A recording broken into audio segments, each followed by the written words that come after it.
կրկես իզուր տեղը մատնելուց։ Եթե մեկը հիվանդ է ու չգիտի ինչ հիվանդ է, դա շատ վտանգավոր է։ Գիտես ինչքան լավ է, որ երբ որ մարդ աչքերը բացում, առաջի հայացքը ողջի ասում։ Ծառան իր տիրոջ նման լինի։ Աստծո խոսքը խորում է, բայց անդոտ չէ, մաքուր է։ Նրանց օրինակները մեզ խրատի համար է։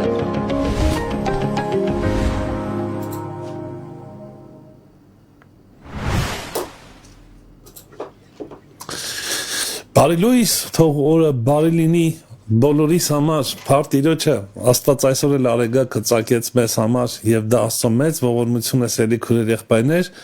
փառք Տիրոջը, որ միացել ենք նորից իրար, շնորհակալ եմ, որ միացել եք եւ այսօր մեզ է միացել նաեւ մեզ սելի Հովհաննես Կիրակոսյան եղբայրը, հրաշալի ժամանակ պետք է ունենանք, մեր առավոտը արդեն խոստումնալից է, որտեղ պայմանավորված է Աստծո խոսքով։ Հովհաննես եղբայր, բարի լույս, շնորհակալ եմ, որ միացար։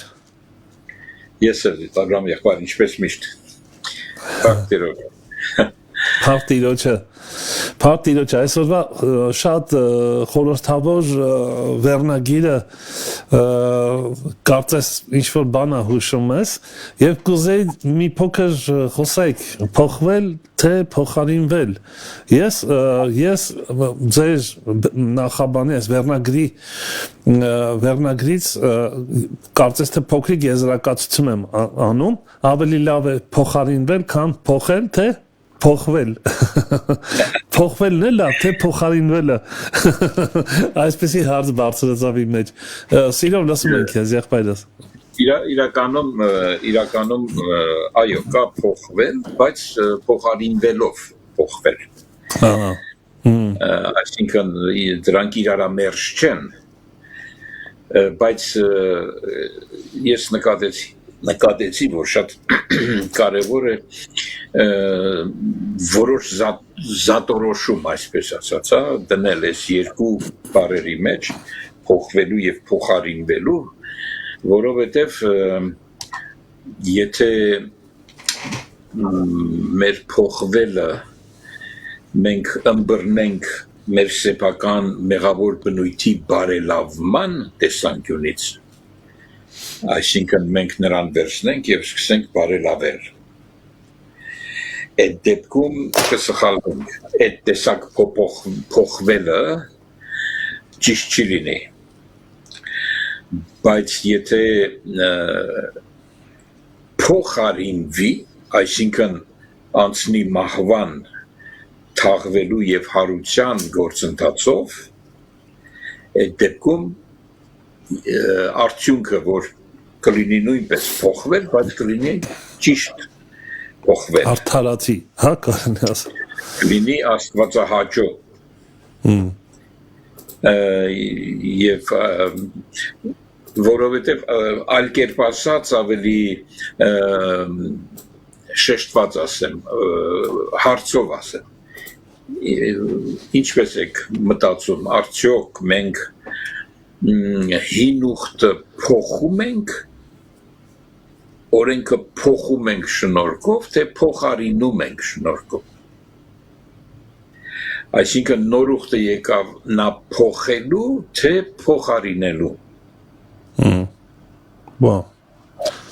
Հետաքրքիր հարց էր։ Այո, հետաքրքիր հարց է։ Շատ լավ։ Հա, սիրով։ Ես Հովհաննես եղբայր չակետները բացում ենք մի երկից հետո։ Շատ լավ։ Մեր սիրելի Էլադա քրոջ կատարմամբ օրորոցային է կոչվում այս երգը, բայց շատ խոր է իմաստ, կարծում եմ մի քիչ էլ այսօրվա թեմային համահունչ է, եկեք ըմբոշխնենք այս երգը։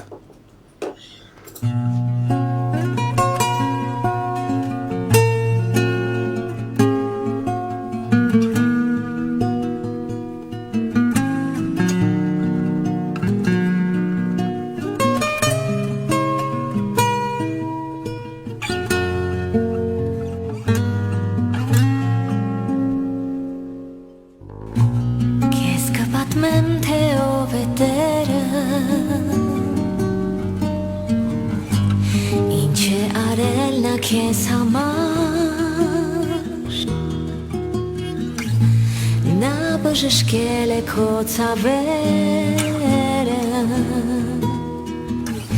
ներել մեղքերը տան համար ներել մեղքերդ անհամար Քեզ կպատմեմ թե ինչ է սերը Եվ այն ինչի է ընդունակ Այնքան ուժգին սիրեց քեզ Տերը Որ հավիտյան տվեց քեզ կյանք Որ հավիտյան տվեց քեզ կյանք Քեզ կպատմեմ այդ թևերն են Դժվար պահին քեզ միշտ կրկել Թե ում ուժեղ ու տաք ձեռքերն են Չար հողմերից քեզ պահպանել Չար հողմերից քեզ պահպանել Քեզ կպատմեն երկինքն ու ծովը Ծիածանի գույները վար Թե այդ բոլոր բաները ով է Սիրով ստեղծել հենց քեզ համար Սիրով ստեղծել հենց քեզ համար Եթե նայես հոգուտ խորքերը Դիեզերքի նման անհուն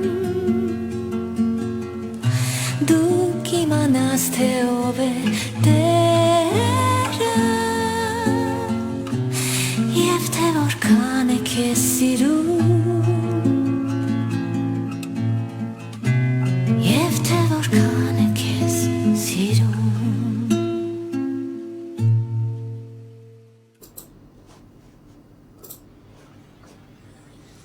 Ես վստահ եմ, որ քո դուրը եկավ, ապանես եղբայր այս երգը։ Աստվածօրհնի մեր լադա քրոջը շատ հրաշալի։ Ապանես եղբայր շնորհակալություն եւ սիրով լսում ենք քեզ։ Դե սկսենք կարդալով, այսինքն ես կուզեմ այս մասին, որ համարը գրել ենք Մատթեոս 10:39 դրանով սկսենք եւ հետո տեսնենք այդ մասին մյուս ավետարանները ինչ են ասում։ Ուրեմն Մատթեոս 10-րդ գլուխ 39 համարը ասում է ով որ իր անձը գտնում է կկորցնի նրան եւ ով որ իր անձը ինձ համար կորցրեց նա կգտնի նրան Իսուսի խոսքերն են եւ Բայց էսի Մատթեոս 16:25-ում է։ Թե նույն բանը 10:39-ին ասացիք։ Այո, նույն բանը ունի, բայց այնտեղ չի ասում գտնել։ Այնտեղ ասում է ապրեցնել։ Հա։ Մատթեոս 16-ում ասում է կգտնի նրան։ Հա, հետաքրքիր է, ես դա նկատեցի, դրա համար առանձնացրել եմ, դա էլ եմ առանձնացրել, այսինքն 16-25-ում, հա? Ուրեմն հետաքրքիր է, չէ, անձը գտնել, այո, քո ասածն էլ կարդանք, եկեք կարդանք, ուրեմն Մատթեոս 16:25, չէ, այո Այստեղ ասում է, որովհետև ով որ իր անձը ուզե ապրեցնել,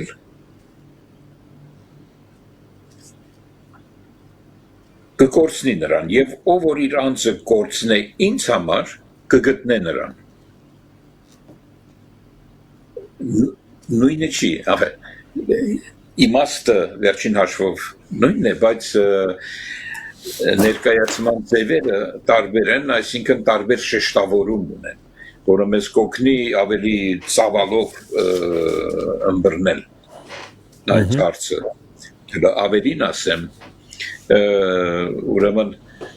Մարկոսը օրինակի համար, այդ նույնը Մարկոսը ուրեմն 18:35-ը, Մարկոս 18:35-ը, ներողություն 8:35-ը ես սխալ կարծացի 8:35-ը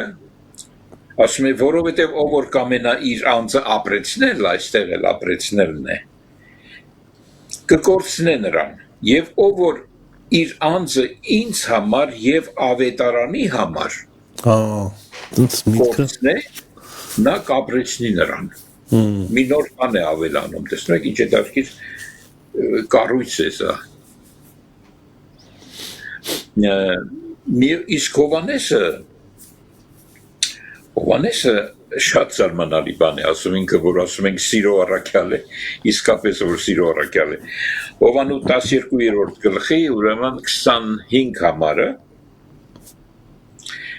ասում է իր անձը սիրողը կկորցնե նրան եւ իր անձը ատողը Զարմանալի այս աշխարհում իր անձը ատողը այս աշխարհում հավիտենական կյանքի մեջ կպահե նրան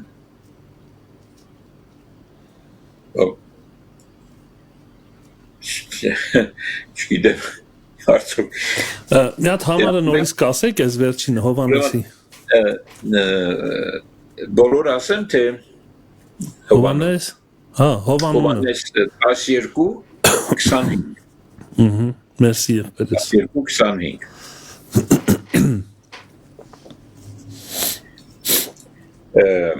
Նաև Ղուկասը կա Ղուկասը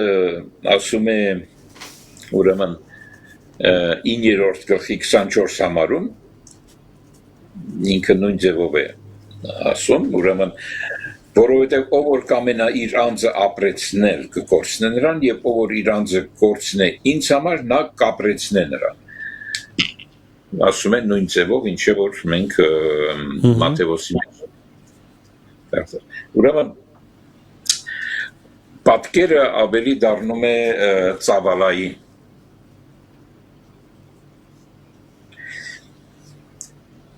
ու ստեղ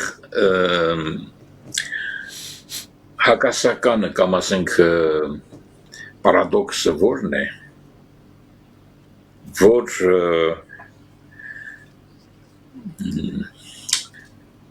ով է որ պետք է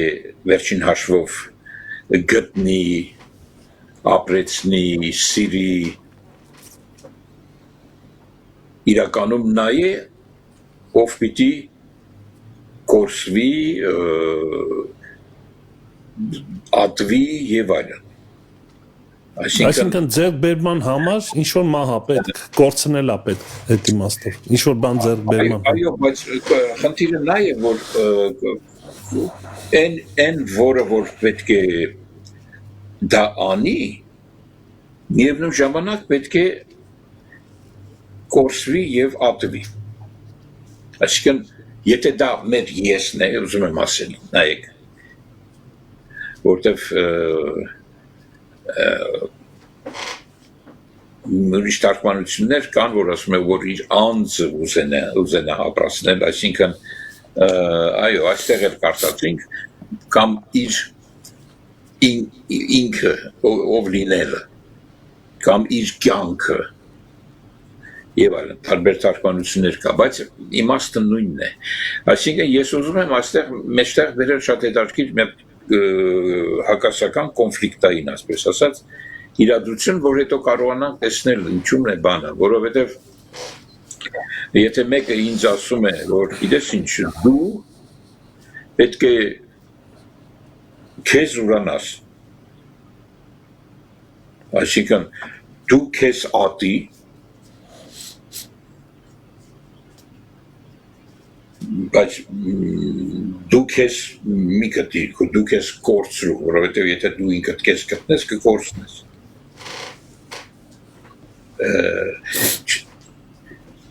Այսինքն այն գործիքով, որ ես ինչ-որ բան պետք է անեմ, այդ գործիքը պետք է կործանեմ։ Հրաժարվես, կորցնես։ Բայց ինչպես անեմ, եթե դա միևնույն ժամանակ պետք է կորցնեմ, բայց միևնույն ժամանակ պետք է գտնեմ։ Կամ գտնեմ, որ կորցնեմ։ Մի տեսակ տեսնում եք ինչումն է բանը, ասենք չգիտեմ կարողանում եմ այդ իմ մեջի եղած այդ հակասություն ներկայացնել։ Ուրեմն այստեղ շատ զարմանալի բան է մեջտեղ գալիս։ Այդ պատճառով եմ վերնագրել այդ մեր մեղավոր բնույթ ունեցող եսը ինքը իրեն փոխելու է, թե ուրիշ մեկը կա, որ գալու է նրան կորցնի կամ մերցնի և փոխարինի։ Անմիջապես մենք Աստվածաշունչի ամբողջականության մեջ տեսնում ենք, որ այո, պետք է մեռնի, անգամ թաղվի, հետո նոր հարություն առնի։ Ուրեմն այս գործընթացը անշուշտ միշտ գրված է Հիսուս Քրիստոսով, Հիսուս Քրիստոսի մեջ, նա է անողը։ Վերջին հաշվով նա է անողը։ Եվ շատ հաճախ, որ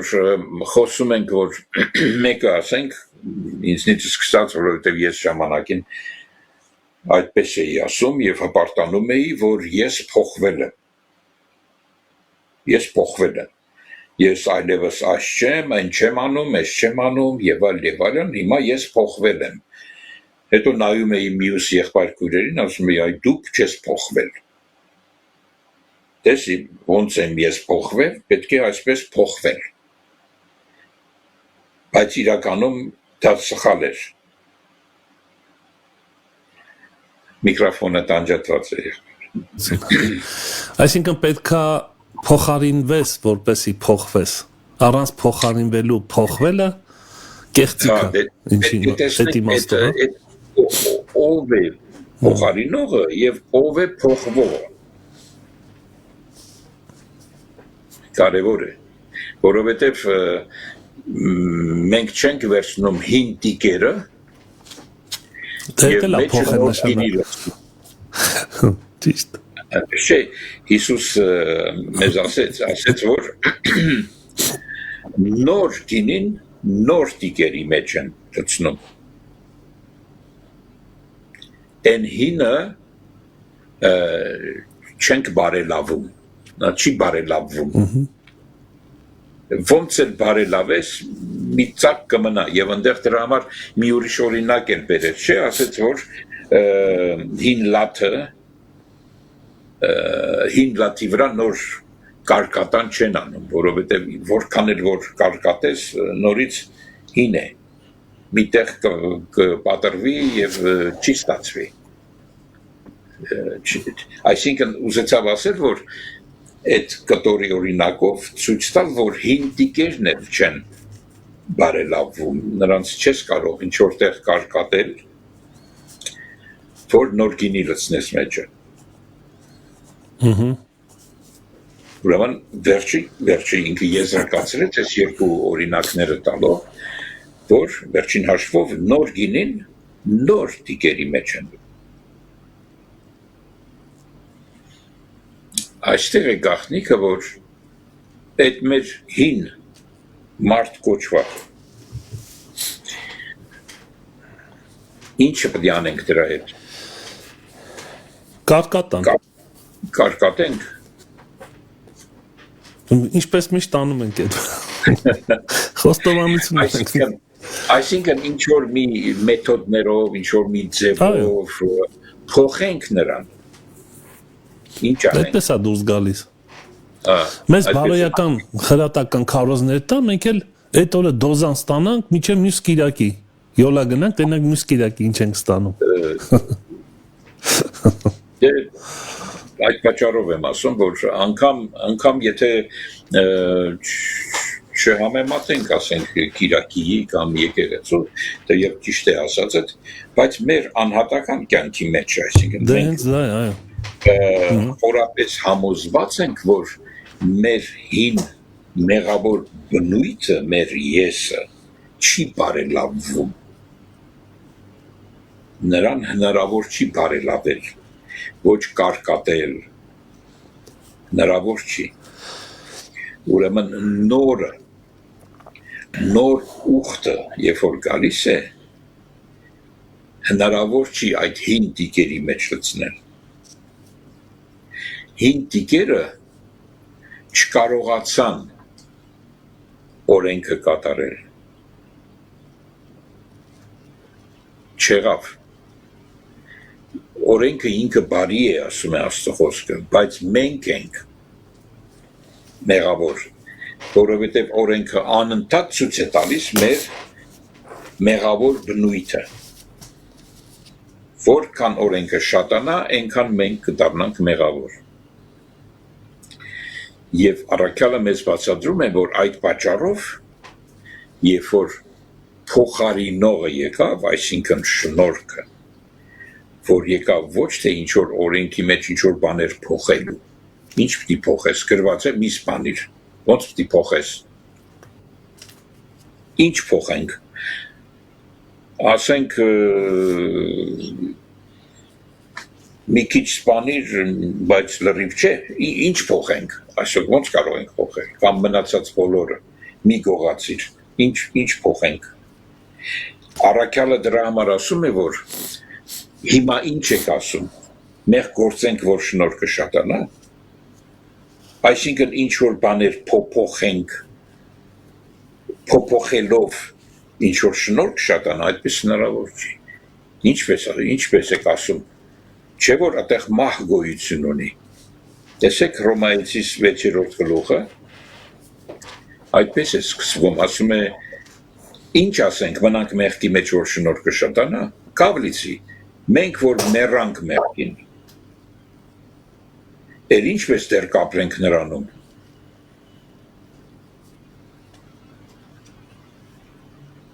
Մեղքին մեռանք։ Բայց մեղքին մեռնելը ով է անում։ Ես ինքս ինքնուրույն գնացի մեղքին մեռա։ Հնարավոր չի։ Քրիստոսով է կատարվում։ Այսինքն անպայմանորեն նորից գալիս ենք մեր նախորդ մի քանի հաղորդումների թեմային, վերստին ծնունդ է պետք։ Ես հարց ունեմ։ Հա։ Հովհաննես եղբայր, այսպեսի խոսք կա, որ Պողոս առաքյալը ասում է, գիրը սպանում է, հոգին ապրեցնում է։ Մենք ուզում եմ հարցնեմ, ինչպես ենք դա ընկալում, որովհետև այսպեսի հասկացողություն կա։ Գիրը, այսինքն, եթե գրով է տարված, ինքը սպանում է, բայց եթե հոգով, հոգու մեջ ես, ինքը ապրեցնում է։ Մի քիչ բան վերլուծություն չի էսի, այսինքն մակերեսային, իր խորքային իմաստը, մի փոքր ինչ որ ես նկատել եմ, թույլ ասեմ, կապ ունի այսօրվա թեմայի հետ։ Կարծում ես, որ գիրը հենց այդ օրենքն է, որը պետք է սպանի, որպեսի հոգին հարություն տա։ Այս հարցն եմ տալիս թեմայի մեջ։ Աշուրը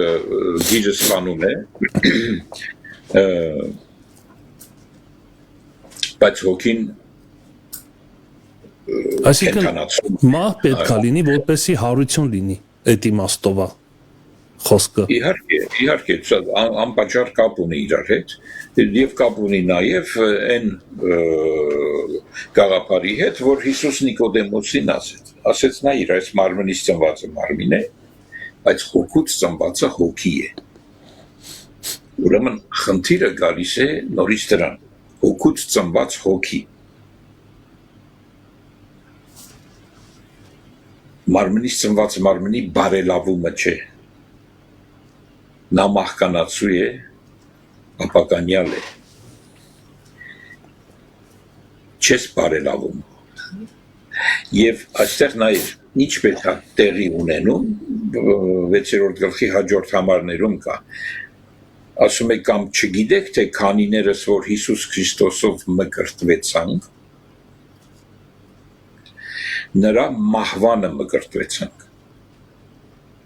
այսինքն ես Քրիստոսի հետ խաչի ելա ասում է առաքյալը ես մեռա ոչ թե ապրում եմ ես հապա Քրիստոս ապրում է ինձանում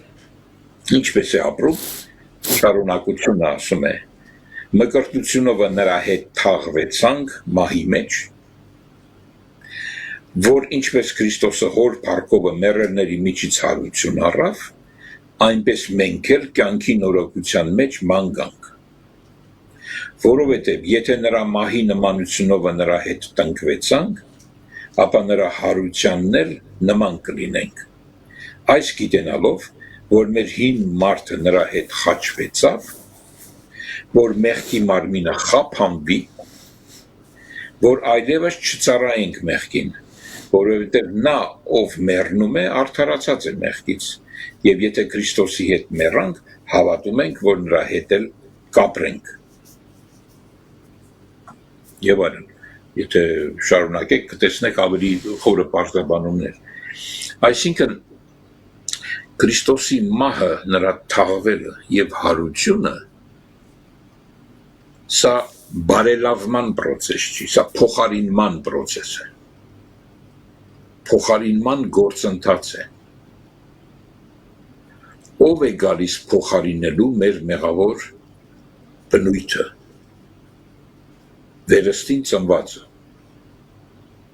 վերստին ծնվածը ով է,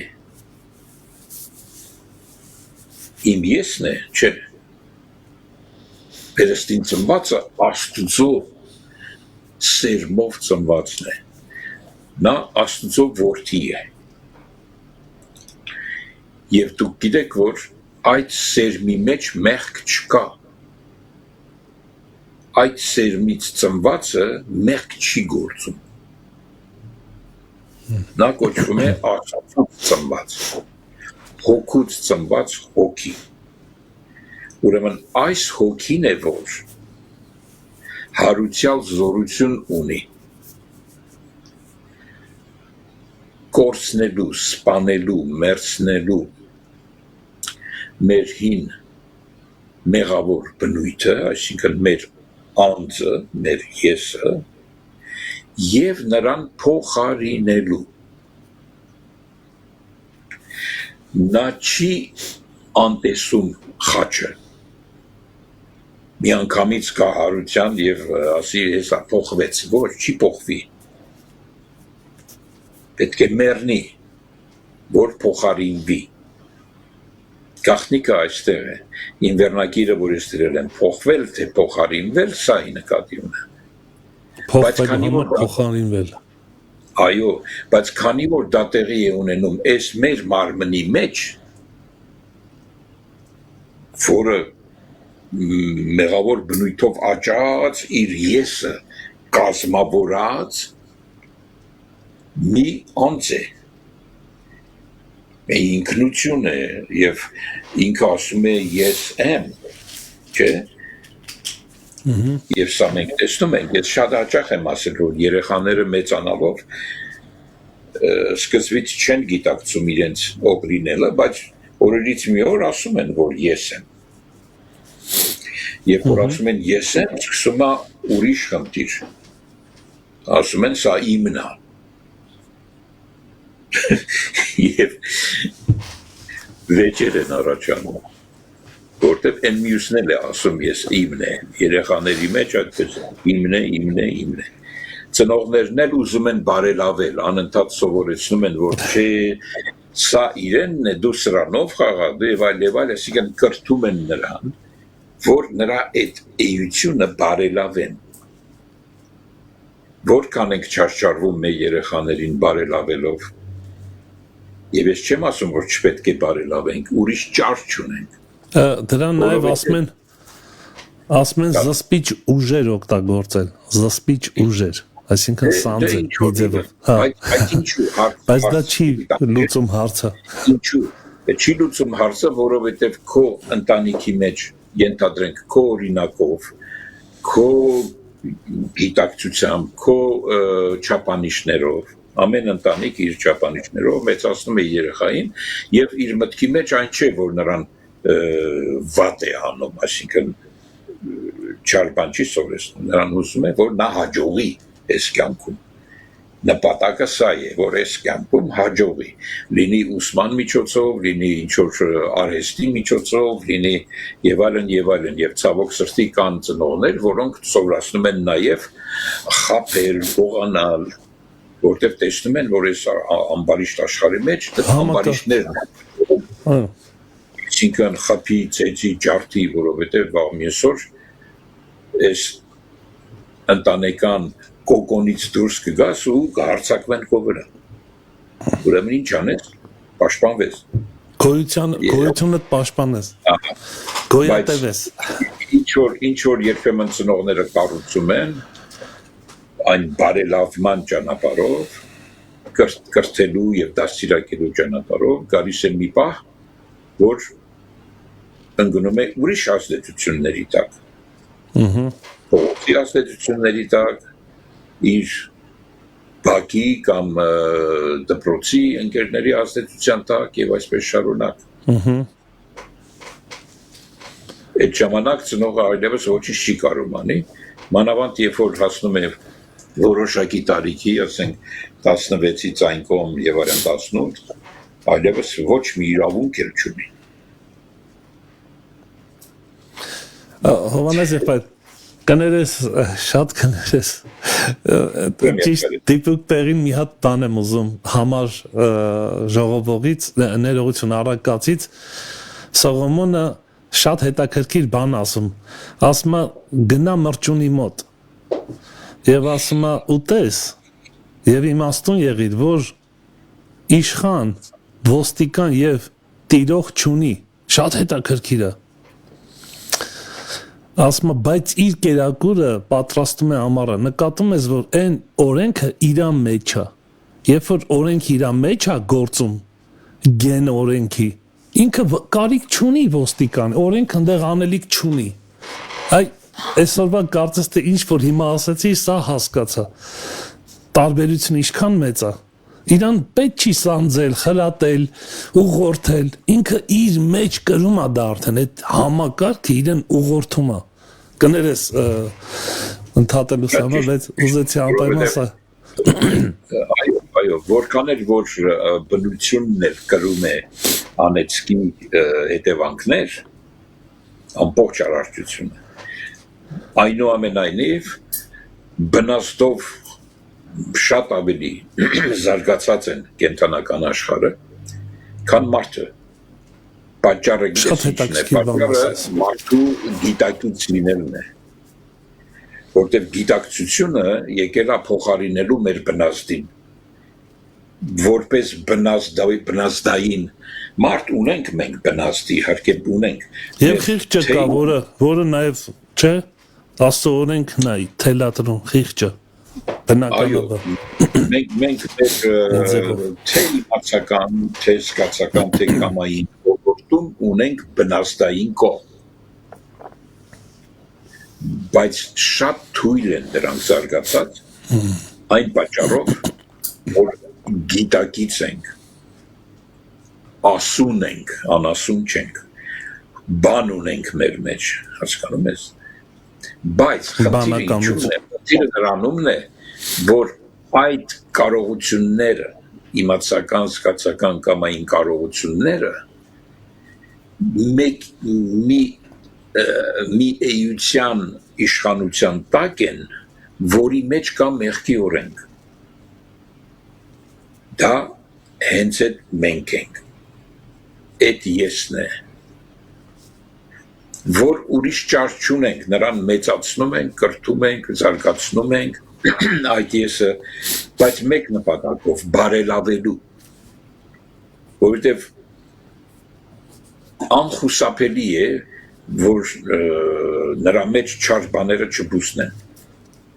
Միշտ մոլախոտը բուսնում է։ Ծնողի դերակատարությունը ինչումն է, որ նրան բարելավի։ Բայց մեկ շատ կարևոր բան կա։ Իմանալով, որ վերջին հաշվով նա չի բարելավվում, որքան է որ լավագույն կրթություն տան ծնողները, վերջին հաշվով մարդը գիտակից է, որ ինքը Աստծո չափանիշների բարելավումը չունի։ Նա չի կարող այդ օրենքը իր ամբողջականության մեջ կատարել։ Թերի է, խափանվում է այդ օրենքը, հնարավոր չի։ Եթե հնարավոր լիներ, ամենանախանձավոր ժողովուրդը օրենքի հանդեպ եբրայեցիներն էին։ Կբարելավվեին, էլի։ Այս չի ստացվում։ Այդ պատճառով այդ հին ուխտի բնույթը, բարելավման բնույթը, քանի որ չաշխատեց, եկավ փոխարինողը, նոր ուխտ։ Նոր ուխտը եկավ ոչ թե ընդեղ ինչ-որ բան փոփոխելու, ոչ, փոխարինելու։ Որովհետև Հիսուս, ինչպես հրեա ժողովուրդը հայտնի ցույց տվեց մեզ, որ մարդու սեփական անձի եսի միջոցով այդ օրենքը ամբողջականորեն կատարել հնարավոր չի։ Հիսուսն էլ եկավ, անցյալ անգամ էլ ասեցի, եկավ իր առաջի քարոզով, լեռան քարոզով, ցույց տվեց, որ իրապես հնարավոր չի։ Բոլորովին հնարավոր չի, որովհետև եթե հին ուխտի մեջ մեղքը հայտնի էր դառնում 2-3 վկաներով, Հիսուս եկավ ցույց տվեց, որ սկի վկայել պետք չի, մեր ներսի, սրտի մեջի խորհուրդներն են, որ մենակ Աստված է վկա։ Տեսնում ես, ուրեմն միջև ուր տարավ հասցրեց։ Հետևաբար նրան բարելավելու մասին պետք չի մտածել։ Եվ ծնողները անպայմանորեն ոչ միայն պետք է ջանք թափեն, որ իրանց երեխայի եսը բարելավվի, այլ պետք է բերեն այդ երեխային այն աղբյուրին, որը հնարավոր է դարձնում այդ փոխարինումը, կանգնացնում է բարելավումը, նրան մերցնում է, թաղում է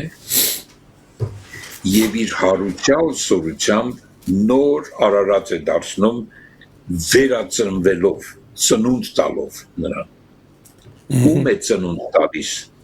այդ նույն մեղավոր եսին, ոչ։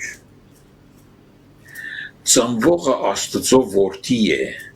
հոգուց է ծնվում։ Ուշադրություն դարձեք, շատ կարևոր է սա, ես այդ մասին շատ եմ խոսել։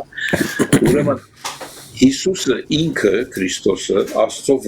որդի սահմանվեց իր հարությունով։ Ռոմայացիս առաջի գլխի մեջ է գրված, հենց առաջի համարների մեջ։ Այսինքն հարությունով է միմիայն Աստծո որդու սահմանումը։ Եթե վերադառնանք Աստծո հիմքին, այսինքն որ ինքը Աստծո հաստատ հիմքը կանգնած է եւ այս կնիքը ունի, որ ինքը ճանաչում է նրանց, որ իրն են, հետեւաբար իր որդիներին է ճանաչում, իր որդիներին ճանաչում է գերեվարված գերության մեջ, մեղքի բնույթի գերի եղող իր որդուն ճանաչում է մեր մեջ կա իր գենը։ Ամեն։ Այդ գենը մեղքի պատճառով գերության մեջ է։ Այդ գենը հոգևոր է, հոգի է։ Մեր գիտությունը դեռ շատ հեռու է գենետիկայի առաջընթացից այն աստիճան, որ թափանցի նաև գեներով մեզ հաղորդվող մեր շունչի եւ հոգու, որտեղ ինչ որ մարմին է, որոշ չափով մենք ունենք գիտություն, բավական էլ առաջացած ենք, կարողանում ենք վերլուծել, կարողանում ենք անգամ փոփոխել այդ 4 ամինաթթուների, որ ովքեր որ մասնագետ են ավելի լավ գիտեն դա, դրանց գործածելով կարողանում ենք ինչ-որ հայտնաբերել, անգամ հիվանդություններ, ինչ-որ հատվածը պոկել, գենետիկ փոփոխություն մտցնել եւ այլն, դա ֆիզիկական մարմնի կողմն է, որ ժառանգականության հետ անմիջականորեն կապ ունի, բայց միևնույն ժամանակ մենք տեսնում ենք, որ մեր երեխաները անգամ մեր բնավորությունն են ժառանգում, այո, ոչ միայն մարմնի կամ գիտեմ որոշ նմանություններ, հա, իրենք իրենց անհատական ունեն, չէ, իրենց անհատական մատնահետք ունեն, որ ոչ ոք չունի, որովհետև իրենք առանձին երկու տարբեր գեների միացում է եւ ստեղծում է իր սեփականը, բայց անգամ դրանով ելնելով մենք տեսնում ենք նմանություններ, հետո տեսնում ենք բնավորության նմանություն, զարմանալի բան է։ Այդ բնավորությունը արդեն մեր շունչի ոլորտն է, հոգեկանի ոլորտն է, հետևաբար այդ գենետիկի մեջ, գենի մեջ նաև հոգին կա, շունչը կա։ Էլ հոգու մասին չեմ խոսում, թե որքան ծածկված է, իսկ մենք հիմա որ գիտակից ենք, մենք գիտակից չենք մեր հոգու կողմը, որովհետև նա անգիտակիցի մեջ է տակնված, ծածուկ տեղերում է։ Հասկանում եք, ես ինչ եմ ուզում ցույց տալ, Աստծո գենը հոգու ոլորտի մեջ է, եւ այդ գենը կոչվում է ճշմարտություն։ Ճշմարտության հոգուց ծնված, ճշմարտության խոսքից ծնված ճշմարտություն է։ Եվ ովքեր որ ճշմարտությունից են, նրանք ինձ լսում են, ասեց Հիսուս։ Պիղատոսին ասեց։ Ես հարց ունեմ, բայց եթե վերջացնեք նոր միտքը։ Ուրեմն տեսնում եք, այս փոխարինումը տեղի է ունենում, ինչպես կարդացինք, միայն Հիսուս Քրիստոսով, Հիսուս Քրիստոսում եւ իր համար։ Ամեն։ Վերջին հաշվով այս փոխարինումը տեղի ունենում Աստծո համար։ Մեր սեփական Հովհաննեսի եսի համար չի։ Ոչ։ Այստեղ է, ես փորձեցի ավելի մի տեսակ ուրիշ տեսանկյունից մոտենալ այդ ամեն ինչին, որ ցույց տամ, որ ով որ իր անձը սիրում է, ով իր անձը չի սիրում,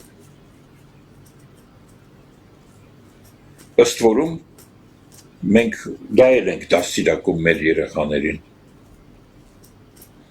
նրան ասելով օրինակ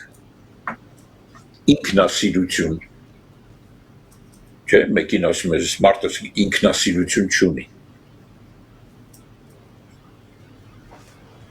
չեմ ուզում կոպիտ օրինակները բերել, բայց դուք լավ գիտեք, երեսը այսինչ է, պադոշ է, չգիտեմ, որ ասում են թքում ես վրան, ասում է անձրև է գալիս, այսինքն ոչ մի ինքնասիրություն չունի, մենք դաստիարակում ենք ինքնասիրություն, ինքնասիրությունը երբ որ կենտրոնանում է միայն իր վրա եւ հաշվի չի առնում դիմացինին, դա կոչվում է արդեն անձնասիրություն։ Իսկ որ անձնասիրությունը արդեն եսա կենտրոնանում է, դա կոչվում է եսասիրություն։ Մեր հայերենը հարուստ է։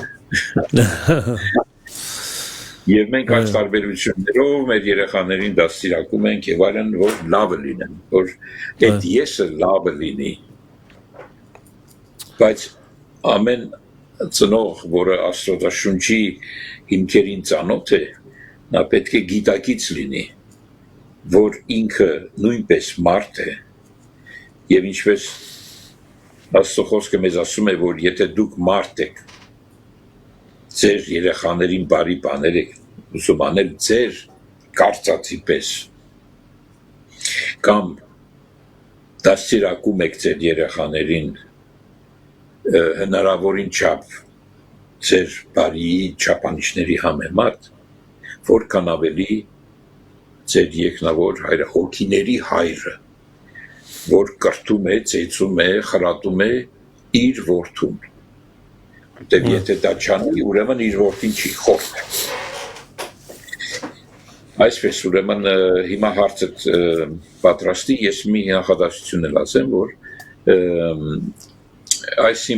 այսօրվա նյութը ինչի վրա եմ ուզում, որ շեշտը դրվի, որ ամեն անգամ, երբ որ մենք մտածում ենք, որ մեր եսը պետք է բարելավվի եւ փոխվի, անպայմանորեն հիշենք, որ Սուրբ Գիրքը դրա մասին չի։ Սուրբ Գիրքը այդ եսը փոխարինելու մասին է։ Եվ նրան խաչվելով, թաղվելով եւ փոխարինողը, որ հոգի է, գալիս է փոխարինելու։ Եվ այս փոխարինումը գործընթաց է։ Դա կոչվում է աճ։ Ամեն։ Խնդրեմ, ասա, հարցս։ Հովանես եղբայր, նայեք, կա օրինակ աշխարհում մարդկային բարոյական չափանիշներ եւ դա շատ ողջունելի է։ Օրինակ մարդկանց տեսակ կա, որ շատ հանդարտ են, որոշակի համբերություն ունեն, իրանց վերաբերմունքների մեջ կոռեկտ են, սահմանները գիտեն, եւ դա շատ ողջունելի է, բայց դա մարդկային չափանիշներ են։ Եվ կա հոգևոր չափանիշներ, որը շատ ավելին է, օրինակ քանի անգամ ներեմ իմ եղբորս, 7 անգամ նկատում ես այնտեղ չափանիշների տարբերության մասին է խոսվում, որ 7 անգամը դա քո կարողությունն է։ Հիսուսը կարծես այդպես էր։ Պետրոս ջան, 7 անգամը դա քո կարողությունն է։ Եվ հերական իրականության մեջ դա բացարձակ ողջունելի էր։ Բայց իմ չափանիշ ուրիշ է, 7 անգամ 70, որ մարդկային կարողությունից վեր է։ Հիմա հարցս այսպես եմ ուզում։ Ինչպես կարող ենք, օրինակ, ինչպես կարող ենք հասկանալ, արդյոք ես զբաղվում եմ իմ ֆիզիկական եսի բարելավմանը, մարդկային, այսպես ասած, թե իրոք հարություն եմ ունեցել կամ վերստին ծնունդ եմ ունեցել, որը ուրիշ չափանիշների մեջ է տարել ինձ, Աստծո չափանիշների մեջ։ Ինչպես դա կարող եմ, ինչն է այդ սիմպտոմները, որ հասկանա կամ այդ գործիքակազմը, ինչն է, ինչով կարող եմ հասկանալ, ես ուղղակի մարդկային բարձր չափանիշների մեջ եմ բարոյական, թե ես մտել եմ գերբնական, այսինքն այն վերստին ծնունդով, այն գենով, որ մեջս ունեմ, խնդրեմ, սիրով, կլսենք ես։ Իհարկե, երբ որ խոսում ենք, որ ես հասկանամ, ես ինչ-որ բան անեմ, մենք մտնում ենք մահվան սկզբունքի մեջ, այսինքն բարիի չարի գիտության սկզբունքի մեջ, որի մեջ կա նաև բարին, բայց այդ բարին պայմանավորված է նախ չարով, այսինքն նրանք միևնույն ժամանակ իրար հետ են, իրարով պայմանավորված են, երկրորդ, այդ տեսակ բնույթը ունի փոփոխական, հարաբերական, ժամանակավոր բնույթ, նրա տեսակը վստահելի չի, այսինքն մենք որքան էլ գիտակից ենք, որ լավ ենք դաստիարակվել, իմ ծնողը ինձ լավ է դաստիարակել, ես մենակ բարի բաներ եմ անում, ոչ մեկին ոչ մի վատություն չեմ արել, եւ կան այդպիսի մարդիկ, այո, աշխարհի մեջ կան մարդիկ, ես լավ հոգևոր եմ, որ այդ բաները չեմ անում, այդպիսի մտածողություններ կան, եւ այլն, բայց եթե հիշում եք անցած անգամ ես մի հատ հետաքրքիր բան ասացի, մեղքի բնույթը մեր մեջ ապացուցվում է մեր մահկանացու լինելով։ Աստծո որդին չի մեռնում, նա հավիտենական է։ Մենք որքան էլ լավ դաստիարակություն ունենանք, մնում ենք մահկանացու, մեռնում ենք։ Այսինքն, մեղքի պատճառով, երբ որ մահը մեջտեղ եկավ եւ տարածվեց ամբողջի բոլորի վրա, ամբողջ աշխարհում, ըստ որում բոլորը մեղք գործեցին, ասում է Առաքյալը Հռոմայացիս 5-րդ գլխում 12 համարից, դա ցույց է տալիս, որ եթե մահկանացու ենք, ուրեմն մեղքի բնույթ ունենք մեր մեջ։ Որքան էր որ մեզ թվա թե մենք լավ ենք դաստիարակված, ներկա դարի, ասենք, չափանիշների համեմատ, որտեղ չմոռանանք, որ այդ չափանիշներն էլ են փոփոխական։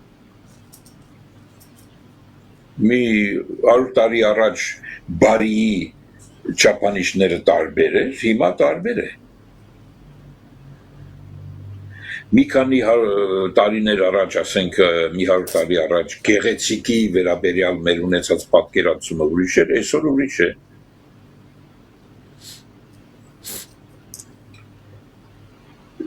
Փոփոխական է։ Եվ այդպես էլ կլինի, որովհետև ինքը այդ երկբևեռ բնույթը ունի։ Այդ երկբևեռ բնույթը մահվան սկզբունք է։ Այդ սկզբունքից չուտես ասել, կմեռնես։ Ուրիշ մի սկզբունք կա,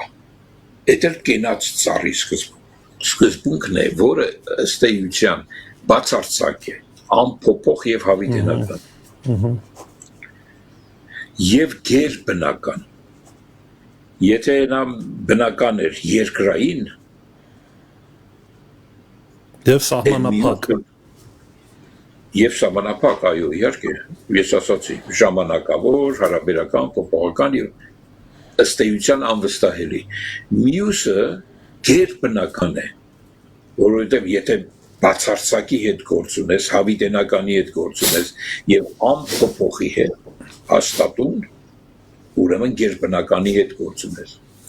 Իսկ գերբնականը ուրիշ է։ Այդ պատճառով որ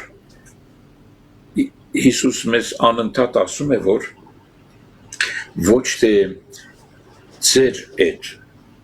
փոփոխական հարաբերական ժամանակավոր ուրախությունը ունեցեք, հապա իմ ուրախությունը։ Ոչ թե ձեր այդ փոփոխական խաղաղությունը ունեցեք, հապա իմ խաղաղությունը։ Ոչ թե ինչ որ աշխարհում կա։ Նա վստահելի չի։ Եվ վերջին հաշվով մեզ ցույց է տալիս, որ մարմնի գործերը կոչվածը մի ամբողջ ցուցակ է։ Մենք կարծում ենք, որ եթե մենք պայքարենք դրա դեմ, մեր երեխաներին դաստիարակենք դրան հակառակ, այդ մարմնի գործերի հակառակ կհաջողենք։ Բայց ցավոք սրտի պետք է հուսախաբեցնեմ դες։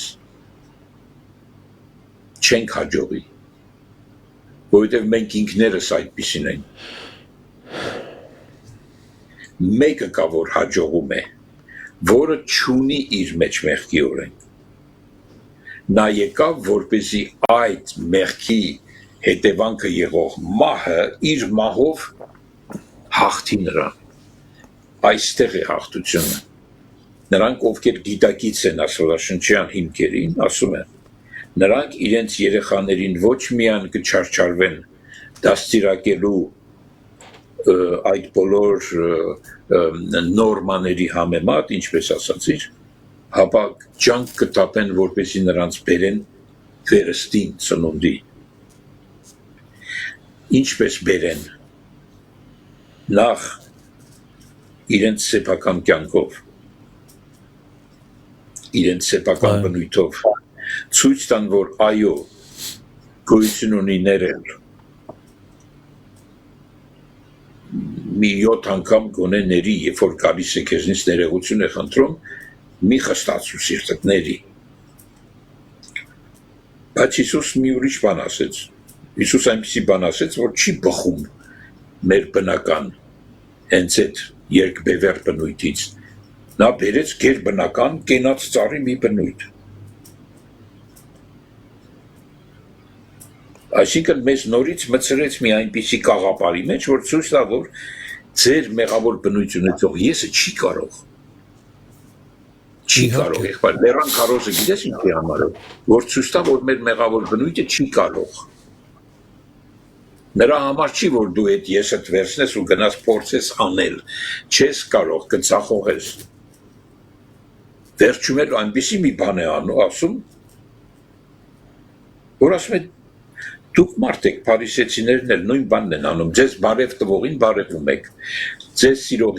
սիրողին սիրում եք, բայց դուք ավելին, որպեսզի ձեր հոր որդիները լինեք, պետք է ավելին անեք։ Ավելին որն է։ Սիրեք ձեր թշնամիներին։ Մի երեսիդ խփում են, մյուսը տուր։ Դե մահ էլի, մեռնում ես։ Բնականորեն հնարավոր չի, չէ, եթե մեկը իմ վրա հարձակվում է, ես պաշտպանվում եմ, ես չեմ ասում մյուս։ Այսինքն, այդտեղ մի ուրիշ գերբնական գործոն է պետք, որպեսզի դա կատարվի։ Հովանես եղբայր, շատ հետաքրքիր բան ասեցիք, փաստորեն ինչա կատարվում, ինչ հասկացա ես, որ եթե ես համարվում եմ Աստծո զավակ, մենք կարող ենք մեզ համարենք Աստծո զավակ, կարող է, սարքենք արհեստական, բայց ցուցիչը սա է, այս դեպքում, դուք շատ լավ օրինակ բերեցիք Հռոմեացիս առաջի գլխից, ես հիմա բացել եմ իմ առջևը, եւ ասում եմ կարդամ բառացի, եթե թույլ տաք, եւ Աստծո որդի սահմանվեցավ զորությունով, սրբության հոգու կողմանե, մեռելներից հարություն առնելուցը, մեր Տեր Հիսուս Քրիստոսի, այսինքն ինչ որ Հիսուսը ստատուս ստացավ կամ համարվեց որդի, նույն իմաստով մենք ենք համարվելու որդի այն պահից, երբ որ մենք կորցնենք մեր անձ, այսինքն կամ մեռնենք այդ իմաստով։ Այո։ Որպեսի հարություն առնենք եւ դա է ապացույցը մեր որդի լինելու։ Ուրիշ ինչ ձևամ դա տեղի ունենալու, եթե ոչ այսպես։ Շատ սիրուն է։ Առանց հարության չենք կարող որդի լինել, որովհետեւ այդ կոմայի մեջ ընկած Աստծո գենը, որ մեր մեղավոր բնույթի մեջ գերի է, առանց հարության զորության չի կարողանում վերածնվել։ Նա վերածնվում է նույն զորությամբ եւ այդ նույն զորությունն է, որ կարողանում է մեր մեղավոր բնույթը սպանել եւ նրան փոխարինել։ Հռոմեացիս 8-րդ գլխի մեջ էլ գիտես ոնց գախնի լինի, բայց հենց հիմա այդ գախնիկը կոդավորված բացվեց մեզ համար։ Սկզբում ասում է եւ հոգին մեր հոգուն վկայում է, որ մենք Աստծո հոգիներ ենք, որդիներ ենք։ Հետո ասում է այն հոգին, որ Քրիստոսին հարություն առնել տվեց, մեզ էլ պետք է հարություն տա։ Այսինքն սա է ապացույցը Աստծո որդի լինելու, սա է վկայությունը Աստծո որդի լինելու։ Կորցնելու անձը եւ գտնելու նորը Քրիստոսինը։ Վաու, շատ զորավոր է։ Վաու։ Որ չապրեցնես, որ նրան կորցնես իր համար, ինչու ասում իր համար, այսինքն իրենով փոխարինելու համար, դա է հարությունը, կորցնելը խաչն է, հարությունը իրենով փոխարինելու։ Մենք սա եթե մենք կապում ենք, կներես Հովանես եղբայր, կապում ենք իրական մահվան հետ, բայց արի ու տես, միջև իրական մահը հասնելը մենք մահերով ենք անցնում, հոգևոր իմաստով, փաստորեն այդպես է, չէ՞ դուրս գալիս։ Իհարկե, դա գործընթաց է, ամեն անգամ, որ Աստծո որդին աճում է, նա անցնում է մահվան, թաղվելու եւ հարության միջով։ Շատ ուժեղ է։ Այլ կերպ հնարավոր չի, որքան ուզում ես բարելավի, ասում եմ, չի լինի։ Աստծո որդու չափանիշը բարձր է, հավիտենական է, չես կարող։ Կարող ենք, Հովանես եղբայր, կարող ենք այսպես ասել, հարց, ամեն անգամ մի պարզ բաների մեջ եմ ուզում գտանք, որպեսզի ավելի հասկանալի լինի այս խորը։ Կարող ենք այսպես ասել, երբ որ մենք հակառակ ենք, օրինակ, մարդը վերստին ծնված իր մեջ ուժ ունի, զորություն ունի հակառակվելու մարմնի կամ մարդու զգացումներին, երբ որ նրանք ուզում են թելադրեն ինչ պետք է անես, բայց քո մեջ այդ գենը այնքան զորավոր է, որ քեզ օգնում է հակառակվես այդ ոնց ասեմ բնույթին ադամական, հակառակը գնաս։ Պարզ օրինակ եմ բերում, բարկություն, չգիտեմ, գայթակղություններ, տարբեր տեսակ, աչքի ցանկություն, շատ տարբեր բաներ կա, եւ դու կարողանում ես դրան հակառակ գնալ։ Սա կարող ենք ասել, որ հենց այդ մահով ես անցնում։ Նայր, ճիշտ է, իհարկե ավելի բարձրացնելու համար, նայր ոնց կարող եմ ես ասել, ուրեմն երեխան ամենապարզ միջոցն է տեսնելու դա, ուրեմն երբեմն տեսնում ես, որ նա ուզում է չարություն անել, որովհետև մենք սովորացել ենք, որ դա չարություն է, չարություն այսինքն քեզ վնաս է տալիս։ Հիմա ինչ ուզում է լինի էլեկտրականությանը թե ձեր տալ, լինի ինչ-որ վազվզել, որ վնաս կարող է հանգարց ընկնի և գլուխը խփի միտեղ, չէ, մենք բան ենք անում, զսպում ենք, չէ, իրանց ինչ-որ չափով, իրենց համար, բայց իրենք հետո դա անում են ասենք ծնողի վախից։ Այո, կա ատումս բան։ Մենք ինչ ենք ասում ենք տես, եթե դու շարունակես ես անել, քեզ կպատժենք անգյուն դնենք։ Ինքը ոչ թե այդտեղ փոխվեց, ինքը ուղղակի մի ուրիշ մի բան եկավ իրան զսպելու, էլի իր օգուտի համար, բայց իր եսի բնույթը չի փոխվում։ Չի փոխվում։ Այդ դեպքում կներես, Հովհաննես եղբայր, այդ դեպքում մի հատ հետաքրքիր կյանքի տեսակ է դառնում մարդու կյանքը, երբ որ սա կոչվում է ջղաձգված կյանք, այս տեսակ կյանքը, որ դու ստիպված ես չանելու, բայց միշտ վախերի մեջ ես, ջղաձգված ես, որը նորից մերժում է ավետարանը այդ երևույթը։ Կարող ենք ասել, որ սա ցուցիչ է, սիմպտոմ է, որ այդ քո հոգևոր կյանքը, որ դու համարում ես, սա կապ չունի վերստի ծնունդի հետ։ Այո, դա կապ չունի։ Դա գալիս է տարբեր պատճառներից։ Մեկը կարող լինի կրոնական հակումից։ Որ տեսեք, ես բարի եմ, ես խոնարհ եմ, ես էս եմ եւ այլն, եւ բավական է, որ մի երկու հոգի կողքից ասեն, վայ, ինչ խոնարհ եղբայր է, նա որ անցած անգամ ես ասացի, իմ օրինակով ասացի, որ ասում էին, այ Հովհաննես եղբայրը ժամանակին նվագում էր աշխարհի մեջ, աշխարհիկ երկեր, բայց հիմա երբ որ Քրիստոսին եկավ, ինքը այդ նույն իր շնորհքը, այսինքն իր եսը գործածում է Աստծո համար։ Ես այդ ժամանակ շոյվեցի, ասեցի, ինչ լավ ես ա դարձել, բայց հետագայում ես հասկացա, հասունանալով հասկացա, որ սա չի, սա նորից եսակենտրոն է, անգամ շատ խապուսիկ է, բայց այդպես է, մահ է պետք, փոխարինողը պետք է, փոխարինող պետք է, ես նորից եմ ասում, հնարավոր չի եսը ատել, եսը կորցնցնել, եսը չապրեցնել եւ այլն հնարավոր չի, եթե փոխարինողը չկա։ Իսկ փոխարինողը հարության միջոցով է լինում։ Այսինքն Աստծո որդին է փոխարինողը, իսկ Աստծո որդին Հովհաննեսը չի։ Ես չեմ։ Աստծո որդին Աստծո սերմից ծնված իր որդին է։ Մենք այս ձևով ենք եղբայրներ իրար հետ, շատ եմ ասել, մենք ոչ մի առնչություն չունենք, ես Աբրահամ եղբայր քո հետ, ոչ մի արյունակցական կապ չունենք, ոչ մի առնչություն չունենք իրար հետ եղբայր լինել, նույն հայրը չունենք, բայց ո՞նց է լինում, որ մենք եղբայր ենք Քրիստոսով, Քրիստոսի մեջ, որովհետև մեկ հորից ծնված ենք, բայց այդ մեկ հորից ծնվածը ոչ Աբրահամն է, ոչ Հովհաննեսն է։ Աբրահամի և Հովհաննեսի մեղավոր բնույթի մեռնելու և թաղվելու հետևանքով նրանց մեջ եղող Աստծո որդու գենը ծնվում է, վերածնվում է եւ աճում է դառնալու մեկ էտալոնի նման Հիսուս Քրիստոսի, որը միակ Աստծո որդու էտալոնն է մեր համար, դառնալու նրա նման։ Ամեն։ Սա Հովանեսը չի, որ դառնում է նրա նման։ Հովանեսի մեռնելով է այդ Աստծո որդին, նոր արարածը,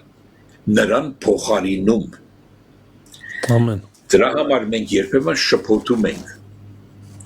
մեր Հովանեսի եսը եւ Աստծո որդու եսը։ Աստծո որդու եսը Աստծո եսեմն է։ Նա հավիտենական է։ Իսկ Հովանեսի եսեմը ժամանակավոր է։ Ամեն։ Այստեղ է գաղտնիքը, ուրեմն նորից կրկնեմ, ոչ թե ջանք թափենք, որպեսզի այդ մեր մեղավոր բնույթ ունեցող եսը բարելավվի, հապա մեռնի եւ փոխարինվի այն եսով, որի պատկերով արարված էինք այն սկզբում, եւ այդ գենը մեր մեջ կրում ենք։ Ամեն։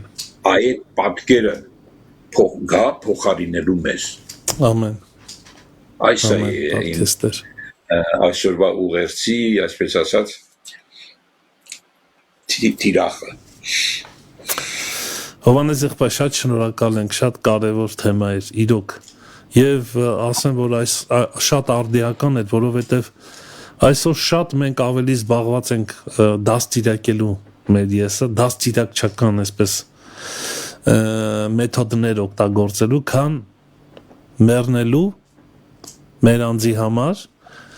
եւ ունենալու Քրիստոսին նրա եսը եւ սա շատ կարեւոր է, սա է, որ արմատական փոփոխություն է բերում մեր կյանքի մեջ եւ ջղաձգություն չկա, ամենակարևոր բանը, շատ կա եւ սա թույլ ասեմ, պնդեմ մի անգամ էլ, որ սա ցուցիչ է, եթե դու մեղք չես գործում, բայց ջղաձգված ես, հա դու ամբողջ տրամադրությունը, ամբողջ ուշադրությունը կենտրոնացնում ես նրա վրա, որ դու մեղք չգործես, ամեն վարքյան վախերով լցված, սա ուրեմն խոսում է նրա մասին, որ մենք ինքնադաստիարակչությամբ ենք զբաղվում եւ սա չի տանելու մեզ Աստծո հաճությունը չկա սրա մեջ, այսպես փափուկ ձևով ասեմ, բայց այն մեկը, որը վերստին ծնված է եւ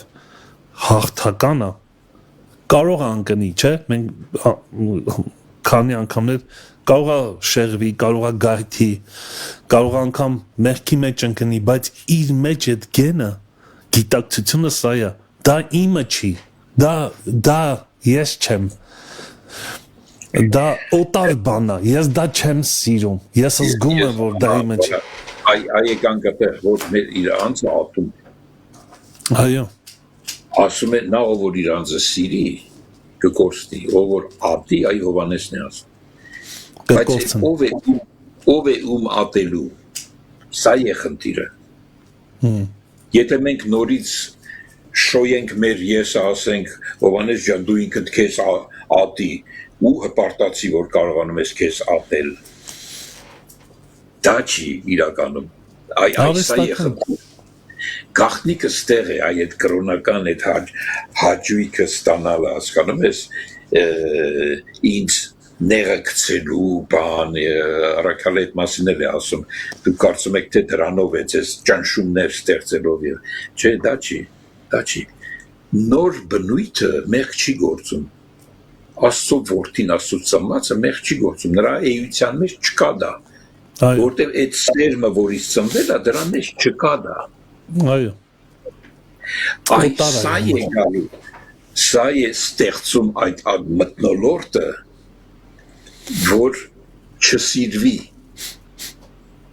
մեղավոր բնույթը չսիրվի, եւ նորից եմ կրկնում, նուրբ խնդիրը այստեղ ինչ է, որ ոչ թե վերստին ծնվածը, Աստծո սերմով ծնվածը, որի մեջ մեղք չկա, գալիս է բարելավելու այն մյուս մեղավոր բնույթ ունեցող եսին, որ այնտեղ համին կլինի, համել են բարելաված չէ, այդպես չի, ինքը գալիս է նրան մերցնելու խաչով, թաղելու եւ հարուցյալ զորությամբ նրան փոխարինելու։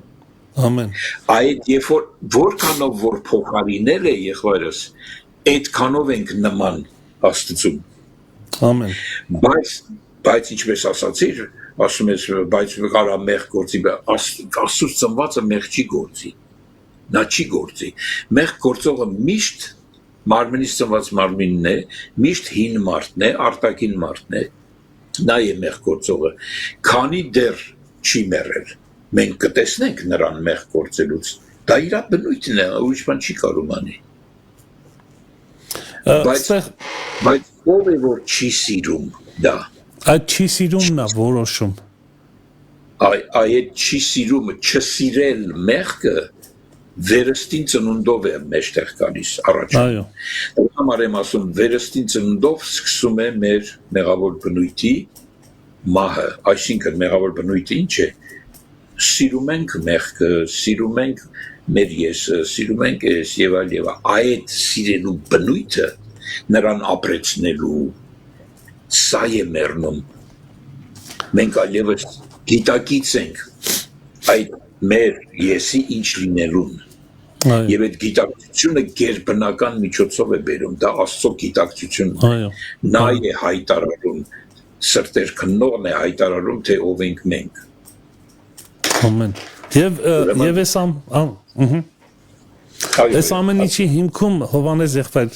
չեն կարող չկանգնել ձեր ամենասիրած թեմայի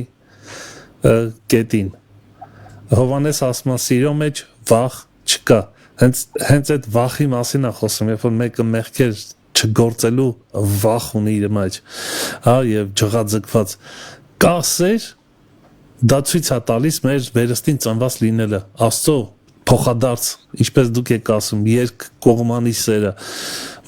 որի մեջ հանգիստ խաղաղություն կա, դու լավ ես զգում քեզ, դա քո տիրույթն է, որտեղ Տիրոջ ներկայությունն կա, որտեղ Տիրոջ հոգին է, եւ սիրո մթնոլորտ կա։ Մի հատ դիպուկ օրինակ բերեմ իմ վրա։ Ես երեք բավական ճանապարհ էի քշում եւ այլն։ Ուրեմն ես իմ մեջ զգում եմ, ասում եմ, բոն, այստեղ ռադար չկա, կարող եմ արագ քշել էլի, հիմա ինչ անենք, ընդեղ ճիշտ է գրած ասենք 90 բայց քանի որ ստուգող չկա, այստեղ կարամ է, հենց որ ռադար է լինում, ընդեղ նշանը կա, մի 300 մետր հետո ուրեմն այդ սարքը կա,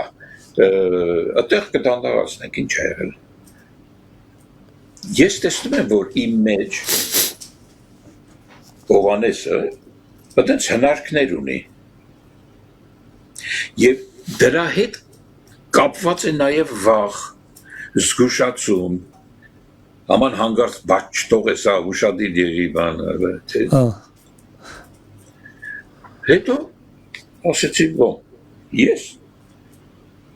պետք է պահպանեմ ես կարգ ու կանոնը, եղբայր 90 է, 90 քշի, վերջ, ու ես սկացի, որ ես վախ չունեմ այլևս, ես ազատ եմ, մանավանդ ազատ եմ, այնքան ազատություն է, երբ որ դու գնում ես այդ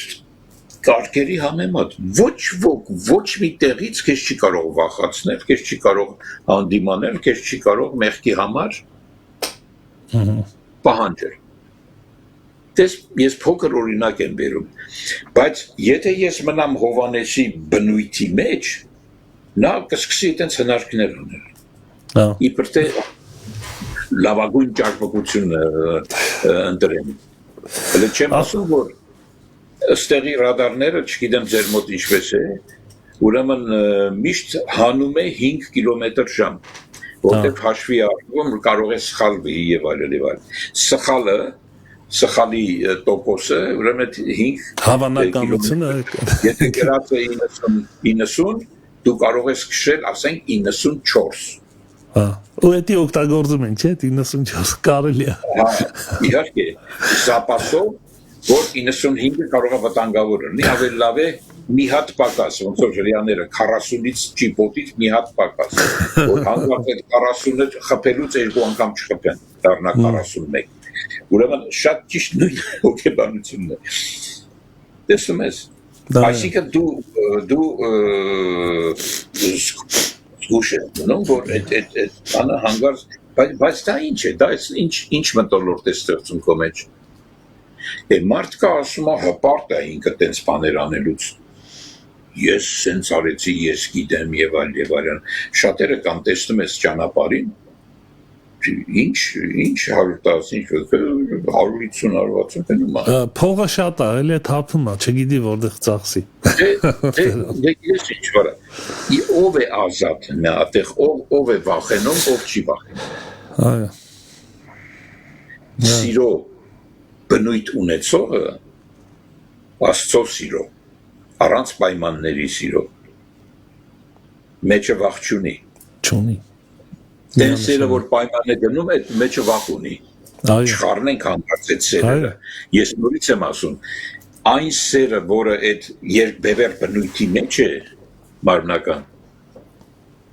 դա ունի իր մեջ վախ։ Իր մեջ վախ չունի Աստծո սերը, որ պայման չի դնում։ Այսինքն Սուրբ Հոգի պտուղի մեջ է սերը։ Այո, այո։ Նրա մեջ վախ չկա։ Ամեն Հովանես։ Այստեղ էլ պետք է մենք հաշվի առնենք փոխարինվածը, փոխարինողի սերն է, ոչ թե իմ սերը։ Այո։ Դե միանշանակ շատ տարբեր է մարդու սերը Աստվածային սիրից։ Վերջավորություն եղավ ասորինակով, որ ավելի պարզվի։ Արտիրոջը։ Հովանես եղբայր, շատ շնորհակալ ենք իրոք Տերորնի քեզ շատ այս կարևոր արդիական թեմայի համար եւ խորհրդված եւ հաջողված եղեք։ Կխնդրեմ ձեր աղոթքով ավարտենք եթերը։ Շատ բարի բարես։ Այո, մեր սիրելի եկնավոր հայր։ Մենք կրկին անգամ շատ ուրախ ենք եւ երջանիկ ենք եւ շնորհակալ ենք քեզանից քո խոսքի մեջի այս գանձերի համար։ Այնպիսի խոսքեր, որոնք կյանք են տալիս մեզ այնպիսի ոգևորվածություն են տալիս, որ իսկապես այն վերստին ծնունդը փաստվում է, որովհետև միայն վերստին ծնվածն է, որ ուրախանում է քո խոսքով, որովհետև նրանից է ծնվել, նրանով է ապրում, նրանով է շնչում եւ դառնում է վերջին հաշվով այդ խոսքը, որ դու ես Տեր։ Շնորհակալ ենք այս ամեն ինչի համար։ Ուստի մեզ խորապես դուր այդ ըմբռնումը, որ իզուր տեղը մեր եսով չսպաղվենք, նա չի բարելավվում, հապա վերստին ծննդով դու եկար, որ փոխարինես նրան, դուր այս հայտնությունը մեր լսողներին եւ թող ապրեն միմիայն քո պարքի համար, Հիսուսի անունով, ամեն։ Ամեն։ Օրքեստր։ Տերորնի շատ լավ առավոտ ունեցանք այսօր Տիրոջ խոսքի շուրջ։ Գիտես, այնքան լավ է, երբ որ սիրում ես խոսքը եւ լսում ես, ականջ ես տալի, ընկալում ես եւ այդ խաղաղությունը, որ գալիս է քո մեջ, ինչ որ բան է փոխում քո կյանքի մեջ դեպի գերբնականը, ու դու դա փորձառաբար վայելում ես, սրանից մեծ ուրախություն տիեզերքի մեջ չկա։ Փառք Տիրոջը, որ մեզ կապել է իր խոսքի հետ եւ իր խոսքը դնում է մեր սրտին, հատիկ առ հատիկ, եւ աշխատանքը տանում ես համար մեր սիրելի հայրը իր որդիներին խնամելով։ Փառք Տիրոջը։ Հովանես եղբայր Տերորնի ձեզ եւ սիրելի քուրեր եղբայրներ, այսպեսին էր մեր եթերը։ Մնացեք խաղաղությամբ, ձեզ հրաշալի շաբաթ եւ կիրակի ենք մաղթում։ Իսկ մենք առաջ Աստված կհանդիպենք երկուշաբթի առավոտյան ժամը 9-ին։ Maranatha, Տերը շուտով գալու է։